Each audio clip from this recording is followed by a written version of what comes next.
it's a blessing that I was able to kind of get in this spot. The dominoes kind of fell the right way for me to get back. And like you said, I have a sense of pride being from Bowling Green.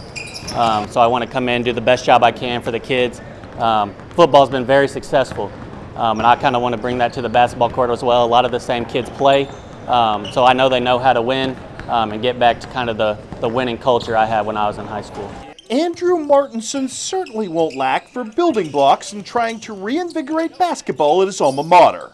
It starts, of course, with the return of one of the Tri-State's most dependable high-volume scorers in Jace Eskew. Jace is incredible. I think I told him last year multiple times he's probably one of the top 5 players to ever play at Bowling Green. His leadership is going to be immense for us because he's been on varsity for 4 years and a lot of these guys haven't been. So I think once Jace gets that leadership role, which we've seen these first couple of weeks of summer, I think this team's really going to take off. Eskew's dynamic athleticism up front at 6'4" is enhanced here by the presence of a couple of towering front court monsters neatly borrowed from the gridiron. Like you said, those guys are physical.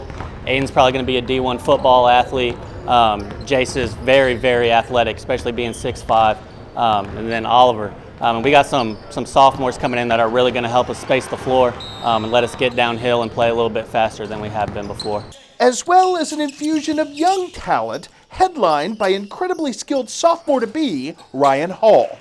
That sophomore class that we have, Ryan Hall, he started about halfway through the year for us last year. Jack McDaniel did the same thing. And then we have Brendan Schurter and Nolan Jones too. Brendan's going to be playing a little bit inside for us, and he can help us space the floor where Aiden and Oliver are more inside presence.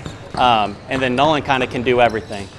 Point guard then may well be the key to unlocking the whole puzzle for Bowling Green, as the maturation of passing wizard Joaquin Aguilar looms incredibly large here.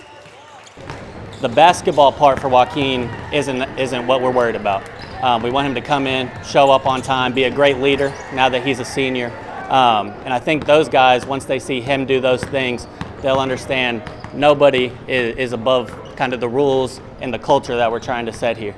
I think the big thing coming in, we had Jace coming back, Aiden coming back, a lot of those guys that are leaders on the football field that are going to do the same thing when they get on the basketball court. The talent's there, like you said. Now it's just about putting the right pieces together, seeing how they can fit, and going from there.